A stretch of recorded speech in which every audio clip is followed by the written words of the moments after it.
Wake that ass up. Early in the morning. The Breakfast Club. Morning, everybody. It's DJ Envy, Charlamagne the Guy. We are the Breakfast Club. We got a special guest in the building. Yes, and indeed. he has a new book, How to Be Loved. Ladies and gentlemen, Humble the Poet. Welcome, sir. Thank you so much for having me. What's up, my guy? What inspired this book, man? Trying to figure out where I kept going wrong in love. So pretty much it's been like, how come I'm not feeling love? How come I'm not receiving love, even being in beautiful relationships?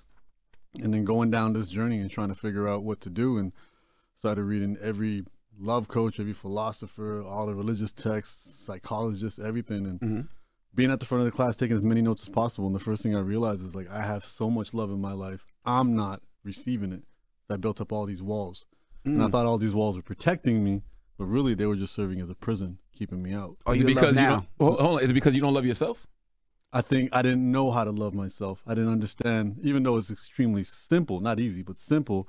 I didn't understand how important it is that if you don't have love for yourself or you don't cultivate that relationship, it doesn't matter what your relationship with anybody else is. That's right. Did you find love? Did you actually find it, or is it still a mission, still looking? So what I realized is you can't find love. Love is always there, and it's about realizing love. So the analogy I like to use is like love is like a breeze, and you have to open your sails to love. It's not about looking for the breeze. It's about doing the work to open the sails. Do you know the definition of love? Because in my relationship, I didn't necessarily know the definition of love to me. Like, you know what people tell you what love is, but I didn't know the actual definition of what love was. So do you know the definition, or do you break that down? Yeah, so there's a beautiful quote by Naval Ravikant that says, love is what's left when all other emotions are gone.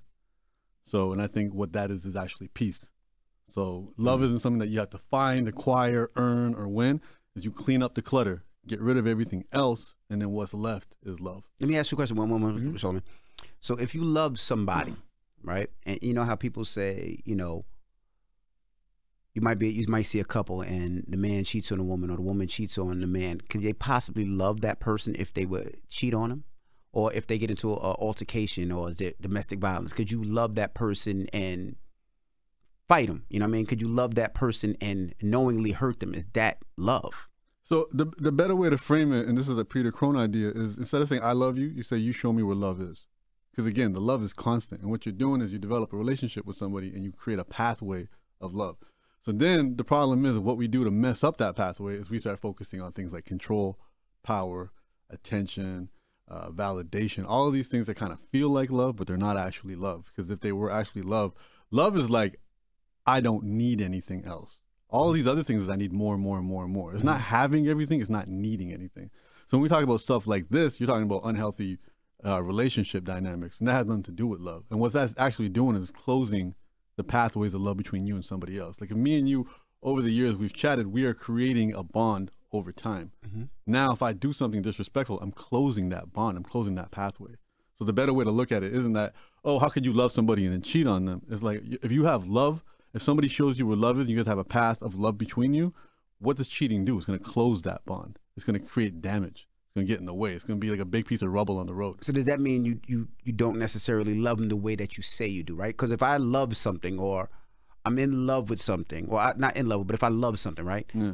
I'm going to do everything, or I should do everything not to hurt that person, or not to show, or not to close that pathway, like you said. Because if I close that pathway, that means I'm not showing them love. That means I actually don't love them like I say I do. Yeah, so part of loving yourself is going easy on yourself, because none of us are perfect. So we're all going to make mistakes. So it's looking at it from that perspective as well. Not like what I should do when I love somebody. A lot of that's going to be culture. Depends on where you are in the world. The definition of marriage is different. The definition of monogamy is different. All these definitions are different. When you have love for somebody, you are doing your best to serve them. And what you realize is trying to serve one person is completely different than trying to serve somebody else, and depending on where they're at. You know, so I could do something nice for you, I could do something nice for Charlamagne. You might take it offensively because you take it a different way than he does, and it could be the exact same service. So you can only meet people where they're at. So instead of looking at it that way, just looking at I'm serving and I'm not looking at love. Like love's not a loan. I don't give it to you hoping I get it back. I'm just giving it because I'm a source of it and I'm sharing it. You know, and it's not something I gotta win. I don't have to deserve it. I don't have to be worthy of love. I don't have to be enough for love. Everybody we know in our lives that we love, we know all their imperfections. None of that disqualifies them from love. None of that means they don't deserve to be loved. And then also, you know, you guys are both parents. You guys have held your children and loved them immediately. Mm-hmm. It doesn't require us to do anything. You know, love doesn't require us to do or be anything, and there's no qualifying or disqualifying for it. You know, when you say a person, when you say a person can show me love, what was the quote? You show me what love is. You show me what love is. I don't know if that can be received if you don't know what love is. Like you know, I'm talking to Humble like I didn't have Humble on Brilliant Age. It's me and Humble talk, but like your first, last, and best love should be self-love. If you don't 100%. know what love feels like, you won't even know what you're being showed. 100%. And it's the exact same recipe. For me and you to develop a stronger bond, it's got to be vulnerability. For you and you to develop a stronger bond, it's got to be vulnerability.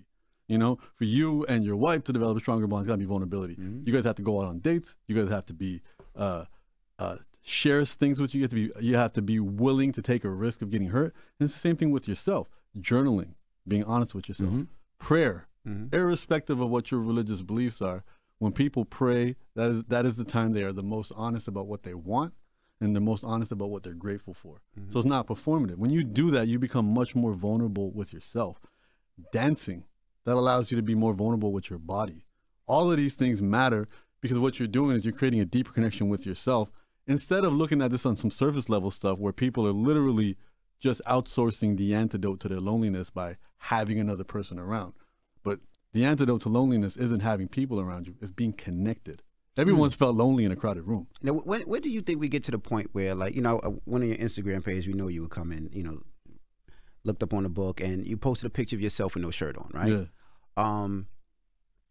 Where did we change where people would make fun of or talk about people that weren't in shape, right? Yeah. Well, people were talking about dad bods. And I just remember a time growing up as a kid, everybody in the beach was all sizes, shapes, big, small, people in shape, people not in shape. But where do we get to that place in society where it's like people only love a certain type of body, where they feel like if anything is not that chiseled and eight pack or six pack? Is that why you got the nose job, bro? It sound personal, bro. What's next, man? You gonna get on the steroid? It sound personal, bro. Like you sound hurt about this. When do we get to that place as a society where it almost feels like we don't love ourselves and we want to be somebody else? And shut up. I didn't get no damn nose jobs. I think the first thing is try to figure out where do these ideas come from. So from a science perspective, healthy body weight for a man is between 18 and 22%, right? For a woman, it's even higher. So there's doctors out there saying that women should never have a six-pack. And for men, you know, that should not be a long-term So a man goal. shouldn't have a six-pack? Should not, All right. actually. Like, I'm with that. You feel better about yourself already? That serves a purpose. But however, you know, so for example, like I've been hired to model in situations before. They didn't hire me to model because I'm beautiful. It's because I was sample size. I'm the size and the shoulder length, you know, and depending on what I eat, the belly goes down. But at the same time, the question is, who defines all of this? Where do we get these ideas from? Well, these ideas come from businesses that want to sell you stuff for money. So they create sizes, they create what the definition of beauty is. And we all know this because people themselves, everybody has different definitions of what beauty is. We all talk about who do we think the most beautiful woman in the world is. We'll all have different answers. Ask women who they think super hot men are. It's going to be different answers. Some girls think I'm beautiful with a big beard. Some girls like dudes that are like completely clean shaven. Everyone has different preferences based on their nature and their nurture. So it's realizing that, look, we're being taught things. You watch a Disney movie, that's teaching you about love. You watch porn, that's teaching you about love. You watch a rom-com, that's teaching you about love. You watch a reality show. All these things are subtly teaching us about love. And we have to realize these ideas aren't ours. And I think that's the big thing. A lot of times we think we own our thoughts, but they're just put into us. And then they start sounding like us. Our parents, we grew up, our parents, whoever raised us, that's the first model of love we have, no matter how functional, dysfunctional, and then that becomes comfort. So this type of love we saw growing up becomes our comfort food. And if it's dysfunctional, then we lean into that. So we have to just become aware of it and just be like, okay, cool. My parents worked too many hours. I felt like I had to earn their love. When you're young, you have a developing brain. You don't realize any of this. We just have to revisit that software and that understanding when we become adults. You said perfect is the enemy of love. What does that really mean? First off, nobody's perfect. That's right. And if somebody was perfect, then they couldn't be vulnerable. Vulnerability is what you need to establish a stronger pathway of love. So what it is we keep chasing perfection because we are in a society that needs to sell us stuff. And the reason, and the only way they can sell us stuff is telling us we need it. You need it to be better. You need it to be perfect, whether it's makeup, whether it's, 700 pairs of shoes, whatever it is. It's like, you are not good enough as you are. Buy our product and then you will be better. Love is embracing all that's imperfect, people you love, again, you could write a book about all their imperfections, but you accept them as they are. It's the same thing with yourself. That's the reason I posted that video, knowing that it's not a perfect body. And because people will be like, you wrote a book, you ain't married, you ain't this, you ain't that. I'm like, that's not what this book is about. This book is not about finding a partner. This book is about not worrying either way and being happy with how your life is. And this book is about loving yourself as you are. So the purpose of that was, because an activity I have in the book is look at yourself in the mirror and not be judgmental and be grateful. So I'm like, all right, I'm gonna do that. That video has 2 million views. Too many people see me in my underwear, and it's like, that scared the crap out of me to do it. What the print look like, though? Nothing. Listen, because you got to factor in everything. You know what I'm saying? He's been good, bro. No, but you got to factor these things recently. in. Because you should look and say, okay, what does your print look like? Because if you got a big print, people be looking like, damn, he don't look like he packing all that. So if you look like you packing, 2 million people will watch it. How did we get here? So question, do you believe in love languages? You know, it's been the big conversation in the last year. People talking about the love language. What's your love language? What's your thought on it? I think there's only one love language, and that's to be seen and understood. And then, you know, they just took that and made it more detailed. To be seen and understood through physical touch, through gifts, through, I don't even know what the other ones are. So I feel like they just made it specific. I look at it like horoscopes. Everyone just wants to be a part of a certain team, and they want to be like unique to that. But as I said, love to me, we should focus on love as the verb. Like, love is service. Stop focusing on what you require as much as giving it out. If you want to realize, that's what I'm saying, not instead of finding love, it's more like realizing love. If you want to realize love, the easiest way to do that is by loving people. And love them because it's a gift that you have, not because it's a loan that you want paid back. You know the problem with the perception of the word love? I think people see the word love, and you said it earlier a little bit, like people think it's relationships. Yeah. They think it's girlfriend, boyfriend, husband, wife. They never, you know, look at love and look at the correlation between, no, you got to love yourself. Yeah. That's where it begins. Yeah, and it goes even back to spirituality. Like, love is what people's definition of God is. Love is the everything and nothing. Love is, it's interesting learning about, you know, I didn't grow up Christian, but like learning about, you know, Christian lore, like the apple, like her biting the apple in the tree of good and evil, right? What that represents is duality, looking at life as good and bad. That's right. Love exists beyond this world of good and bad, where the everything and nothing meets. Love, I said, love is what's left when you're done with the judgments, when you're done with the insecurities. Love is the basis. It's the common theme that's already flowing there.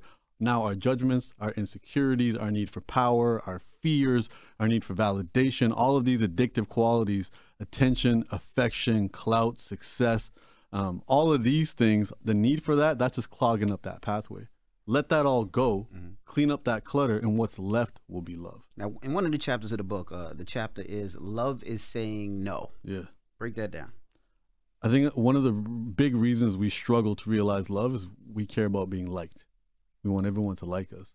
So we say yes when we mean no, and we think that's good. But what that does is very often that leads to resentment. Resentment is like the darkest place you can be.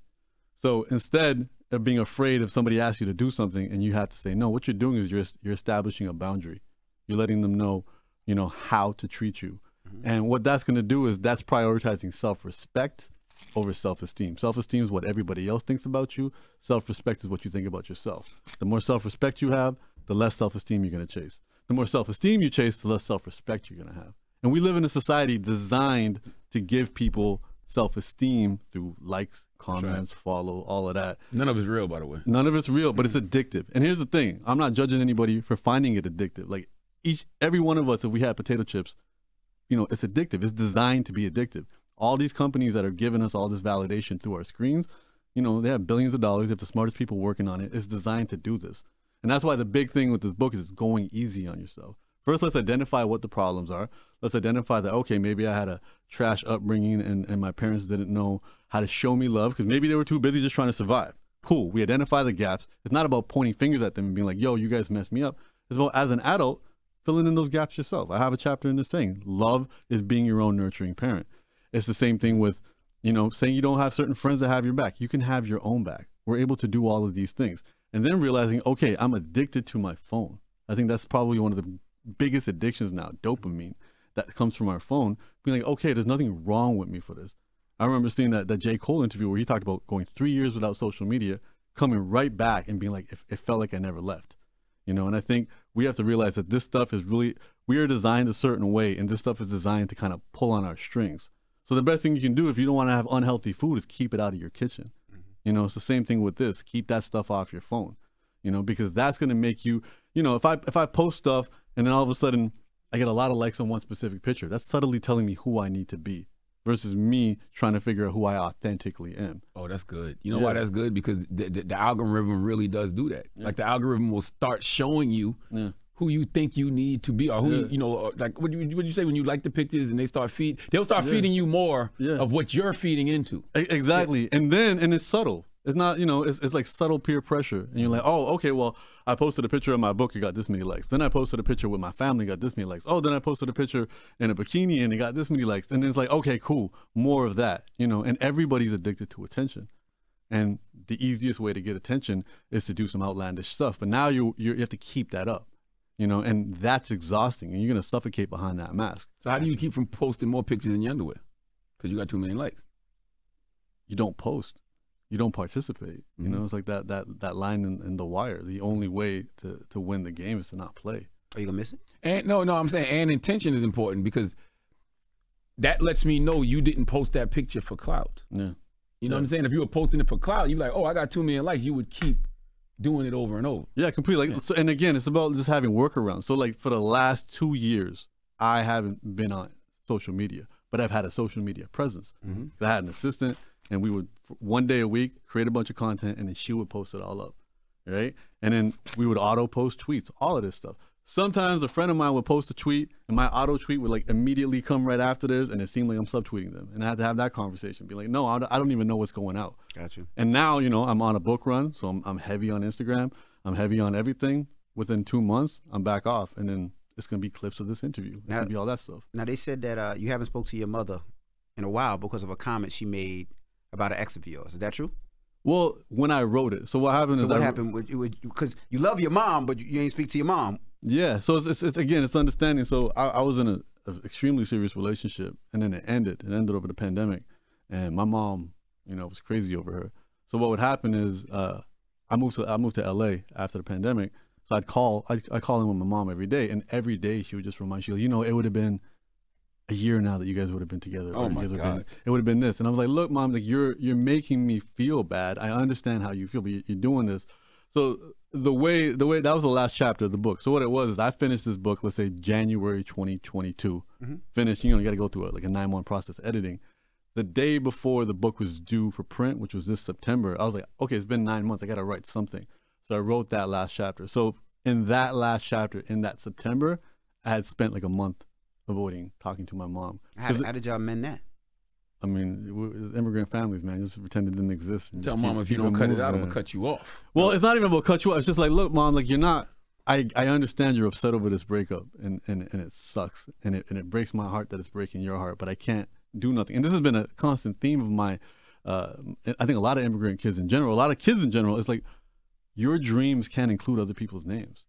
Your dreams and your goals have to be your dreams and goals. Your dreams can't be for my son to get married and for me to have grandkids. That can't be your dream. You're just putting pressure on somebody else to be something that they're not where they are right now. We can't fall in love with other people's potential. You can only fall in love with your potential. So that's what the challenge was. So there was just a time where it just got so much where it was like, you know, I could feel tension every time I saw her call because the questions are always the same. Are you eating? What did you learn how to cook? How's your puppy? And then, you know what? You would have been better had you just stayed here, had you went and just got married. Well, why did the relationship end? Was it searching for love or? It was through this journey. As I said, like I was in a great relationship with a great person, but I wasn't able to receive, you know, because I did not have a healthy relationship with myself. I had this, as I said, I had all these walls up. I had this idea that I need to be independent. I had all this idea that, you know, I'm on the grind. I had to do all these different things. And then also realizing ideas like codependency, communication. So what ends up happening is when you break up with somebody, what you're really breaking up with is the version of you in that relationship. So let me ask you a question. Hold on, expound on that. I was going to ask him something that you said right, but you said that. So you're basically saying that if you didn't have those issues or things you had to work out, that maybe that relationship would have lasted. Yeah, I think, or because your mom might have seen that. Your mom might have seen, because you know they say the closest people to you, you know, when you're married, your wife and your parents, because they know you the most. So maybe your mom was telling you, you have these issues, but she's the one for you, and you have to deal with yourself first. Yeah, You didn't no, wanna say that's that. not my mom. That's not that. Okay. You know that. Yeah, my mom's definitely not. I love my mom to death, and she's got my back. And from that level over there, in terms of our bond and her being close to me, knowing the details of who I am as a personality, no, like, you know, she's telling me to still get a real job. Okay. You know, so Damn, so she don't believe in what you're doing now? she doesn't understand it. Yeah. She doesn't understand it. She doesn't, you know, like this whole world, you know, and I'm Punjabi, you know, which is a part of North India, Pakistan. To them, there's only one job: doctor, lawyer, engineer. That's one job, and that's all. And they think it's safety and security. I make more money than those guys, but they still don't. They don't see that. They don't understand it. You're a New York Times best-selling author, humble. Thank you, sir. So from that perspective, it's like she doesn't see that. And I think to answer your question, honestly, if I had a healthier situation with myself, to be honest, potentially that relationship would have ended earlier.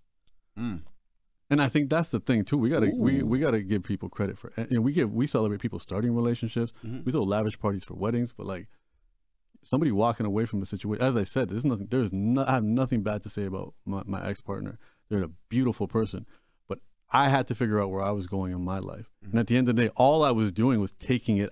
I was creating tension for them because they were trying to. Because the challenge is everybody thinks it's them. You know, like when you're a child and you're in your house, and let's say your parents come home from work and they're stressed out, they're upset or they're whatever. When you're a child, you absorb it. And when we grow up, we don't update that and think, okay, there's context. They have a whole life outside of me. We take things personally. So, you know, she would take things personally. If I'm stressed out about something else, she would take things personally. She would think it's about her, you know, and I didn't have the tools to communicate that. I didn't have the tools to even define, what do I need in a partner? And it was more of like, well, everybody else likes her, so she's got to be good because she's perfect on paper. But whose paper? I didn't write my paper. Got you. I haven't defined what I needed. And I think that's a really important part. And I think it's a lot different, I think, for people who grow up together, because what you're actually doing is writing your papers together and creating that bond. But I think the older we get, we crystallize into who we are, and then we have to be way more intentional and way more specific about it. And, you know, there's that Nas line that hits me under the ribs is, you know, worse than being alone is wishing that you were. And I think from that idea, and back to your question about like that version of yourself, that's an Esther Perel idea, which is you're not breaking up with the person, you're breaking up with who you are in that relationship. Realizing that what's required for you to keep that relationship up, there was a tension there, because it's like, you know, family expectations, all of these different things, and that wasn't me living my authentic life. And it wasn't for any other reason than me not doing the work internally to be authentic about that and be honest with me. Like, wait a minute, what is this? And a lot of that's trial and error, you know, and I'm in therapy now. And one of the big things my therapist says is your goal is to quickly realize somebody isn't good for you. That's your goal. How quickly can you realize there's an incompatibility? And, you know, some days are more successful than others. Okay. No, I was just saying, and this is not just with love. This could be with a job. This could be with a friendship. That's This right. could be with anything. You know, even now, like, I'm trying to figure out what cities I want to live in. It's like, oh, this is where, you know, there's a quote in the book, you know, don't love what chases you, you know, chase what you love. And it's that same idea where it's like, in my job, opportunities are coming my way, and I'm not asking myself, is this what I want to do? I'm just like, ooh, this sounds, I didn't know I could do this. Let me go ahead and do it. And then you do that, and it's not either fulfilling, or I'm not energized enough to continue it through the long haul. Because if you want to do this, any of this stuff, you got to be able to do it forever and do it hard. And I'm like, wait a minute, the reason I can't do this and I'm burning out is it's not authentic to me. I'd rather do something else that is exciting for me, and I can keep that. And that goes back to another idea, which is love. A big idea that people, I think, have misunderstood about love is they think it's glue. I love my partner enough, that's enough to keep us together. Love is not glue. Love is fuel. Relationships, all relationships, romantic, friendships, business, everything require work. The love that you have is the fuel to make you work at it. You can't just be like, I love you, so that's enough to keep us together. The work, the unsexy work, the day-to-day unsexy work is what's going to keep a relationship together. Man, everything you're saying is so true. And you know, when you talk about, sometimes we say, oh, we've outgrown somebody, right? And I'm not even talking about like intimate relationships. I'm talking about with friends. It's not even that you just outgrew that person. You actually did break up with that person, and the reason you broke up with them is because you broke off the unhealthy versions of yourself, and y'all might have been trauma bonding. So sometimes when we say we outgrown people because, oh, that person's still on the same thing that we used to be on, that person hasn't dealt with their trauma yet. I've dealt with mine. We had a trauma bond. Now that I've broke I've done the work and broke those parts of me off, me and that person ended up breaking up. Yeah, completely. And that's a really good way of putting it, where it's realizing that, look, it's not about the other person. It's about you. So instead of having expectations of other people, just have standards for yourself. Absolutely. And be like, these are my standards. The people who live up to it, I will invest in them. And the people that don't, best of luck to you. I can still love you from afar. And I think the important thing with that is you're allowed to change and evolve your standards, because we don't know what we don't know. So all of a sudden, when I know you're big on investing, but the idea behind that really is thinking long term. You're deferring gratification. You're buying the thing that will let you buy the thing. Correct. Right? That's a mindset. That's the marshmallow test that they give kids. Wait 5 minutes. Here's a marshmallow. If you don't eat it in 5 minutes, then we'll give you 2 marshmallows. Just teaching them to defer gratification. Now you got to be around people who share that mindset, even if they're not investing. And so now that could be your standard of who you're going to devote your time, and because your time is one of the most valuable things you have. So we have to continually, instead of having expectations of anybody, just define our standards. Be like, these are my standards. You live up to the standards. I can invest in you. If you don't, no disrespect, I accept you as you are, but I can't invest time, energy, attention, and work to create a pathway of love with you. Absolutely. You know what else too, man? I like it that you keep talking about vulnerability, because I think that sometimes in relationships, I don't even know what we think vulnerability is, but I be thinking sometimes vulnerability, man, is letting people see that dark side. Yeah. Like letting people see that shadow side. You know what I mean? That side that we try to keep to ourselves. Like, I'm just talking about like sometimes you might be thinking some real effed up stuff. Yeah. Yeah. Can you tell your significant other that, or can you tell somebody you love that, or somebody that loves you and they still love you? Yeah. So that's really good, because I think the other thing is we always think about 0 to 100. It's like either you're not vulnerable with somebody or you're completely vulnerable, and there's a lot in between. So what I learned in therapy is have 2 vulnerable stories in your pocket that you could tell a stranger that won't scare them away. And that's a way to establish a bond. So one of mine, for example, is speaking about dogs. I had a dog growing up. He lived out his life for 11 years. Broke my heart to put him to sleep. But he was 11 years old. His hips went. Broke my heart to put him to sleep. Avoided getting another dog. Became everybody's backseat dog owner, telling them how to raise their dogs. And then eventually somebody said, hey, there's this puppy available. Do you want it? And I was like, no, I'm over dogs. I got to move to America and do all of this. Eventually Snap got the dog, and it made me super happy. There's vulnerability in the story, not enough vulnerability to scare a stranger away.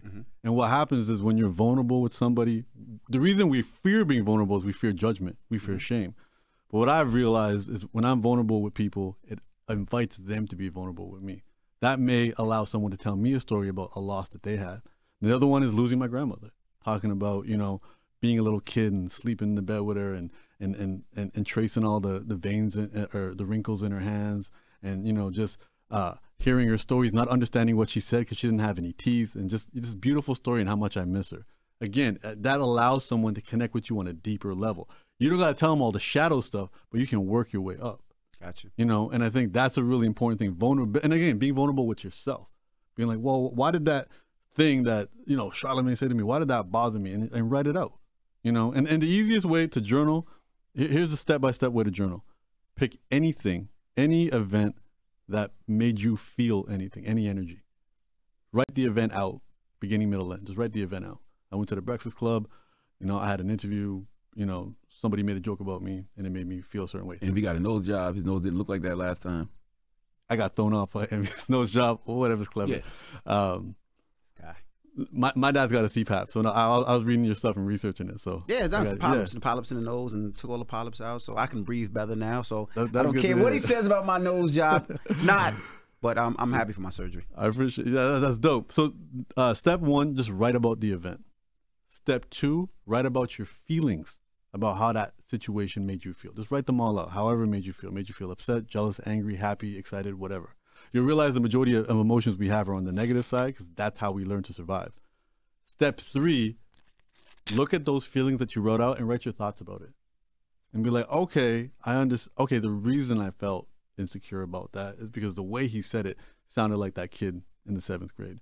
Or the way, and then all of a sudden you start building this thing called self-awareness. You're picking up on your patterns. And now you realize you don't own your emotions. I am not happy. I'm feeling happiness. I'm not anxious. I'm feeling anxious. You separate yourself from it, because every single emotion everybody has ever felt was impermanent.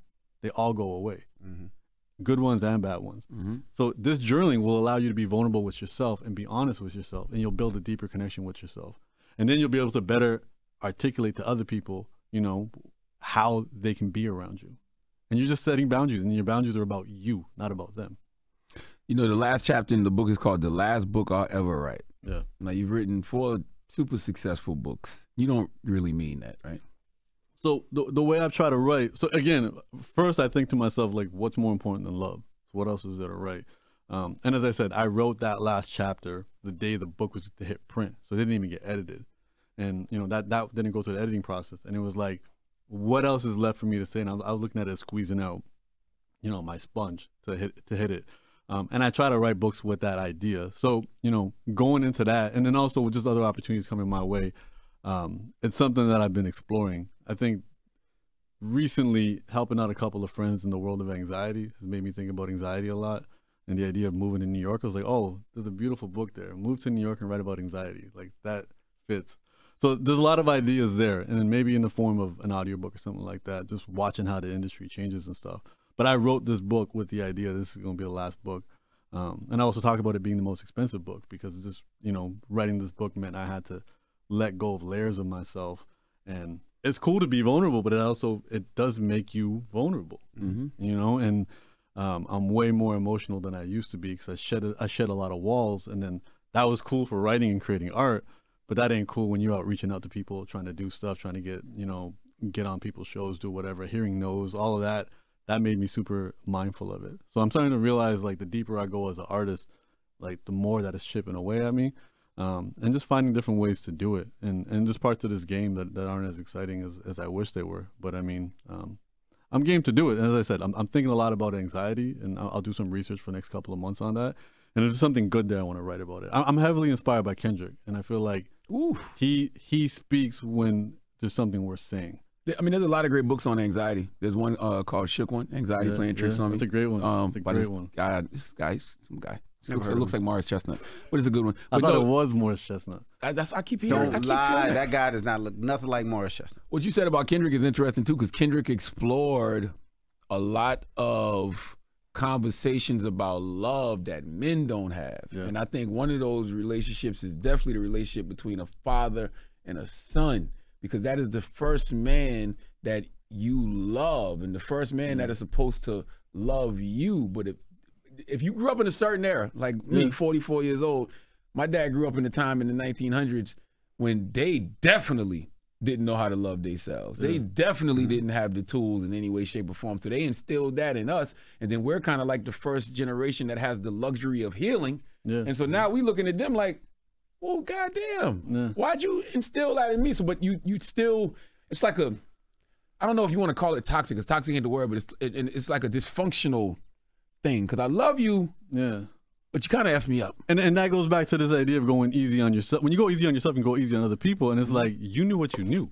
Like, they came from a world like that, you know? And it's, you know, maybe in 40 years, you know, when your children are adults, they're going to be dramatically more evolved as an individual than you are. And they're going to look at you as prehistoric with your mindsets and whatever. And we don't even know what those things are. You know, like, back then, people used to have lead paint. You know, I think it was in the 70s. Before the 70s, people were driving without seatbelts. There are things that we think are common sense that you realize, like, there was a time that people didn't even think about. That's right. There were no airbags, like you said, seatbelts, lead paint. And we don't know what 2023's ignorance is. We're like, we were carrying these devices in our pockets the whole time, and now we all wonder, like, why we got certain diseases or what have you, or we were eating all this food that messes stuff. Real. So they're gonna look at us the same way. And it's just, you're gonna be like, look, I knew what I knew, and I always think about that with my parents, because I definitely grew up in a world where it was like, my parents, my family to this day, is the subtle signal. They always had my back, but I only went to them in emergencies. You know, I knew if shit hit the fan, I can go to my family and they will have my back. But what if I was like 15 and I had a crush and needed advice from my sister? I wouldn't go to her, you know? And then you start thinking that you're a burden to other people. I don't want to bother them. And it took somebody last year. You go to them and get bad advice. But I mean, just the vulnerability of it. Yeah. You value through the vulnerability. I think, you should not just go to one person for advice ever. You should always triangulate your advice and get as many people who know what they're talking about. But the idea of even asking somebody. Yeah. And even now, like, you know, I have a therapist, and, you know, what breaks my heart about that is that's still a tax bracket thing. I wish everybody could be in therapy, you know, and have an effective therapist, which it can be expensive. And if that's somebody who doesn't have a stake in the outcome of your thing, and they're getting you out of that black and white thinking, and they just ask you questions to get you to think about, there's way more options than what's happening. So what I realized in my house was like, we only went to each other for emergencies. The little things we did, and we became overly self-regulated. I don't need nobody. I don't need nobody. And this was a conversation I was having with somebody yesterday. Like, there's no such thing as self-made. We all need each other. We're all interdependent. You know, even if you did the grind and it felt like you did it by yourself, you still lived in a part of the world that maybe wasn't at war, so you were able to do it. Somebody paved the roads for you to get around. Somebody kept the subway going for you to move around. We need each other. That's right. Absolutely. You know, and we don't need to be codependent. We don't need to be obsessed with each other. Somebody should not be your better half. Somebody should not complete you. There's no such thing as somebody. You're not an incomplete person. You're not a. There's no such thing as an enough of a person. So, you know, we tell people you're worthy of love. You're enough of love. These measurements don't make sense. You can't be enough of a person. You can't be enough of a flower. There's none of this. None of this matters. And these ideas come from people trying to sell us stuff to make us feel like we're not enough as we are. That's why folks are so anxious now, because I can't rely on anybody to keep me secure. Like when you walk in a room and it's mad people, I know Red, I know Envy, I know Nick, I know Humble, but I still got to make sure all of y'all are good, because all it takes is one person to go and I'm using the word crazy, to go crazy. One person to flip and ruin everybody's day. You don't know where that could come from nowadays. You know? And that's a beautiful way to look at it. It's service. You're here to serve. Love is serving people. Love is a verb. And that's why the book's called How to Be Loved, but the D is in parentheses, because it's really about how to be loved, how to realize you're a source of love. And if you want to realize love, it's looking inwards. You can't solve internal issues with external solutions. It's never going to work. So instead, it's like cultivate a healthier relationship with yourself, which means learning how to be by yourself. And spending time by yourself isn't being in your room on your phone. It's literally being by yourself. And then you'll start to realize the difference between loneliness and solitude. Solitude is the reward for being by yourself. Loneliness is the punishment. And the difference is just getting to know yourself, spending time with yourself, understanding, okay, this is, I'm full of anxiety. Why? Oh, well, I'm so used to having a device or something giving me some dopamine and a reward. Okay, I'm going through withdrawal. That's cool. I got to do it. Most of the mental health issues we have aren't coming from unpleasant emotions. They're coming from suppressing unpleasant emotions. That's right. I feel anxiety. Let me take a shot. I feel anxiety. Let me smoke something. I feel anxiety. Let me distract myself. All of that. The anxiety is your friend. It's a message. It's telling you something. Pain is always a message. Whether the pain is take your hand off that hot stove, whether that pain is, hey, you heard, you know, a good example I heard recently is names. Somebody can mention a name today, and if it's one of our exes, it's going to trigger us in a different way, and we feel it. Pay attention to that. Like, why did that do something? Oh, because it reminded me of so and so. Okay, let me go journal about that. You know, so what psychologists do is they make you take your most traumatic experiences and speak about them over and over and over and over again until the weight reduces. I'm not going to say it completely goes away, but you're disinfecting it by letting it out. Thoughts in our brain are way heavier. I think the easiest way to look at that is if you ever make a to-do list. You're like, oh my God, I got so much to do today. And then you write it down on the paper. It's like 4 things. Well, like, it felt heavier in my head. Get things out of our heads. Speak out loud, write, sing, dance. And that's why art's important. Art is just you articulating things that just don't feel good. You know, I think it was Jim Carrey that said the trade-off for all the suffering is that we can create from it. And I think there's a beauty from that. And these are ways that we develop a stronger relationship with ourselves. And then we're spending less time trying to be liked by other people, being validated by other people, and then we can share love and spread that love. And I think there's a really, if more of us do that, I think we'll all be better off. Yeah, you know, what you said is so real, man. And I told you this the other day. My therapist said that anxiety and faith can't coexist. So whenever you start feeling anxious about something, that anxiety starts kicking in, tell yourself your own hero story. Yeah. Literally. Like, tell yourself your hero story. Like, gas yourself up, but you're gassing yourself up with the truth. Like, tell yourself about the things that you succeeded, you know, tell yourself how you succeeded, tell yourself where you've come from, you know, tell yourself the good that you do for other people, you know what I mean? Like, tell yourself your own hero story, and it works. It really definitely works. And again, the idea, you know, the subtitle of the book is Going Easier on Yourself. The reason we have anxiety is because we're thinking about the future. Regrets are about yesterday. Anxiety is about tomorrow. And the reason we have to actively tell our hero story is because our brains are designed to ignore everything that works and focus on what's out of place. You know, if you have a certain smell in your home, your brain's going to ignore it because that's in place. So your brain has capacity to see what's wrong. That's why we're always noticing what's out of place in our life. Everything could be lined up, you know, and then we're like, well, that one thing. That's how our brains are designed. There's nothing wrong with us. That kept us alive in nature forever. And that software isn't going to be, that software is built into us. Recognize it and do activities like this. So I have to actively express gratitude through telling my story. And even the idea of gratitude, I love this from Jay Shetty. It's not say what you're grateful for. It's close your eyes, remember a time you felt gratitude and relive it. You know, we are these experiences. And I think there's a beauty to that. And it does so much to change how we feel about ourselves. And then when we feel good, we can make other people feel good. It just spreads. And love is that one thing that when you share and you create paths with other people, it's just an endless well. Gotcha. Well, The last book on love you'll ever need, man. How to Be Love. That's right. Humble the Poet. We appreciate you for joining us. Give me information, Humble. Me. Hit me up, social media, Instagram at humblethepoet.com. The book is available everywhere you get books. Amazon, Barnes & Noble, all them good places. Indigo if you're in Canada. Or just go to my website, humblethepoet.com/love. And also, there's an audio version of the book. And it was a very emotional experience reading this book because there's some emotional stuff in there. So if you want to hear that, check it out. All right. Well, it's Humble the Poet. It's the Breakfast Club. Good morning.